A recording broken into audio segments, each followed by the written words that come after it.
अदा ही कहाणी सियाणो बादशाह एक वॾो सौदागर हूंदो हो। परे परे मुल्कनि ताणी सौदागरी लाइ वेंदो हो। उन सौदागर वटि बेशुमार धन दौलत हुई। उनखे 4 पुट हुआ। उन सौदागर जा 4 पुट हुआ। हिकिड़े भेरे हू सौदागर सख़्त बीमार थियो। घणो ई इलाज कराई, पंहिंजो घणो ई इलाज करी, पर को फ़ाइदो कोन थियसि।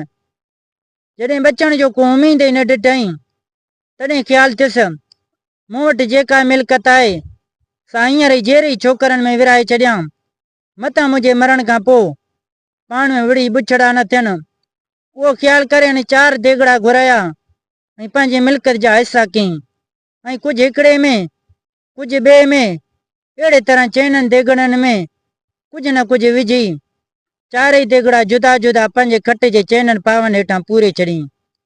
जॾहिं सकरात जो वक़्तु आयुसि, तॾहिं 4 पुटनि खे सॾाए चईं बाबा, हिकु ॾींहुं ॼमण जो, ॿियो ॾींहुं मौत जो, अहिड़े तरह हिन दुनिया जी आख़िरी ॾींहुं आहे ऐं आख़िरत जो पहिरियों ॾींहुं आहे। मूंखे ईअं लॻे थो त हिन दुनिया जो मुंहिंजो आख़िरी ॾींहुं आहे ऐं आख़िरत जो पहिरियों ॾींहुं आहे। चवंदा आहिनि त धन दौलत अहिड़ी शइ आहे जंहिं तां हमेशह खून ख़राबा थींदा आहिनि।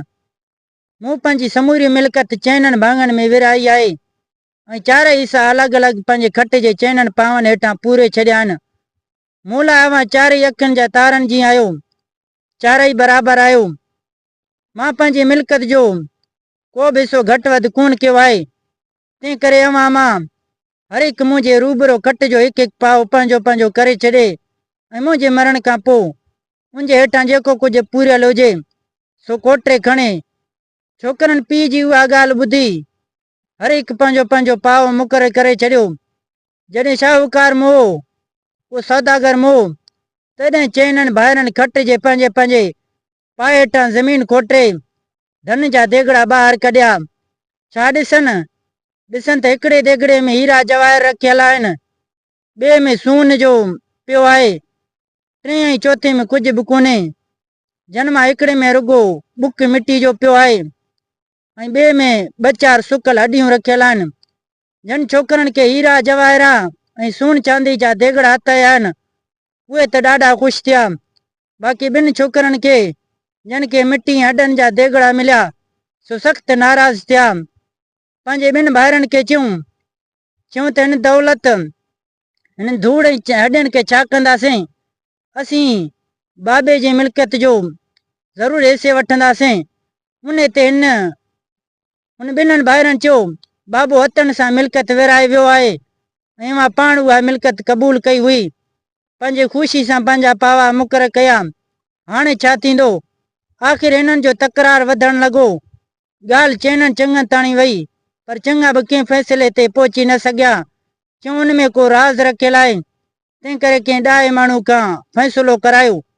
सभई भाइर उन ते राज़ी थिया ऐं कंहिं ॾाहे माण्हू जी ॻोल्हा कयूं, पर को बि ॾाहो माण्हू हिननि खे कोन मिली सघियो जेको हिननि खे निबेरे सघे। तॾहिं लाचार थी 4 गॾिजी मुल्क जे बादशाह वटि इंसाफ़ लाइ विया।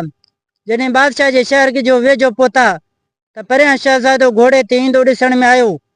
हिननि अॻिते वधी शहज़ादे खां बादशाह जी पुछा कई, जंहिं ते शहज़ादे चयो, बादशाह वेठो आहे पर चेरो थी वेठो आहे। उहा ॻाल्हि ॿुधी हिननि सभिनि खे अजब लॻो, परेशान थियो।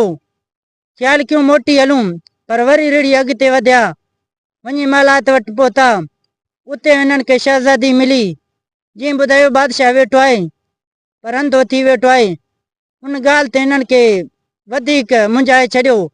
ख़्यालु कयूं को ख़्यालु राज़ हिन ॻाल्हियुनि में आहे।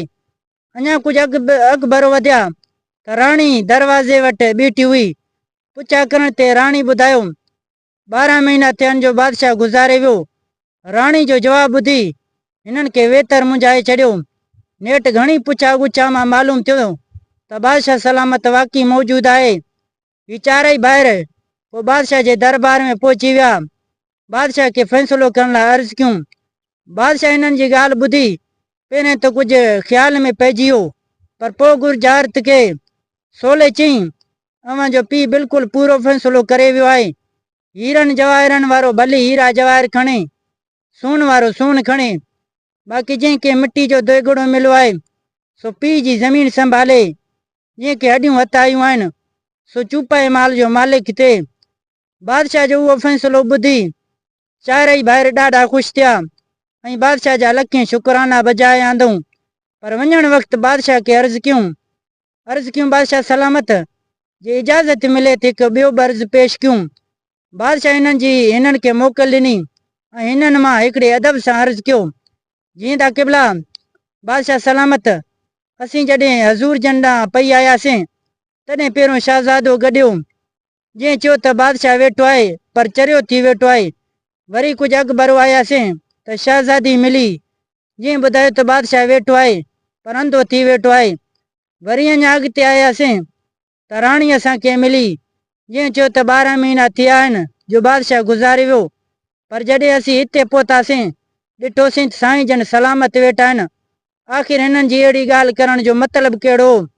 उन ते बादशाह खिली चयो, उन्हनि टिनि सच चयो पर मां उन्हनि जी ॻाल्हि न सम्झी सघी। शहज़ादे चयो बादशाह चरियो थी वेठो आहे, उनजो मतिलबु हीउ आहे आऊं अञा हिननि जी शादी करणु नथो घुरां। चाहियां थो त भली पढ़े ऐं ज़्यादा इल्मु हासिलु करे त पोइ शादी करायांसि। पर शहज़ादो सम्झे कोन थो, सम्झे थो त आउं बालिग़ अची थियो आहियां, बाबो मुंहिंजी शादी नथो कराए, शायदि सम्झे नथो, तंहिं करे मूंखे चरियो चयो आहे। शहज़ादी चयो आहे त बादशाह अंधो थी वेठो आहे, उनजो मतिलबु हीउ आहे त शहज़ादी सम्झे थी ऐं 16 सालनि जी अची थी वई आहियां। बादशाह मूंखे रोज़ ॾिसे थो पर उन हूंदे मुंहिंजी शादी नथो कराए। हक़ीक़त में मूंखे अहिड़ो लाइक़ु वर ऐं घर नथो सुझे शहज़ादी खे परणायां, तंहिं करे हू सम्झे थी त मां बादशाह अंधो आहे। वरी राणी चयो आहे त बादशाह 12 महीना अॻु गुज़ारे वियो, तंहिंजो मतिलबु हीउ आहे अॼु बराबरि 12 महीना थिया आहिनि जो बादशाही कमनि जे वटि पकड़ करे ऐं हिकु साहब लाइ राणी सां मुलाक़ात न करे सघो आहियां। तंहिं करे हू राणी सम्झे थी त बादशाह मरी वियो आहे। उहा ॻाल्हि ॿुधी ॾाढा ख़ुशि थिया। पोइ पंहिंजो इंसाफ़ थींदो ॾिसी चारई भाइर घर पहुता ऐं पाण में मोहबत सां ज़िंदगी गुज़ारण लॻा। हिते हिन कहाणी जी पुॼाणी थी। तो उम्मीद कयां थो त हीअ कहाणी तव्हांखे ज़रूरु पसंदि आयो हूंदो। कहाणी पसंदि अचण ते हिन वीडियो खे लाइक कंदा। जेकॾहिं तव्हां असांजे यूट्यूब चैनल ते नवां आया आहियो त चैनल खे सब्सक्राइब करे घंटी जे निशान ते ज़रूरु क्लिक कंदा। हिन वीडियो खे लाइक करे पंहिंजे दोस्तनि सां ज़रूरु शेयर कजो। हिन वीडियो बाबति पंहिंजी राय कमेंट कंदा। दोस्तों मिलंदासीं नई कहाणी में। हिन वक़्तु अल्लाह हाफ़िज़।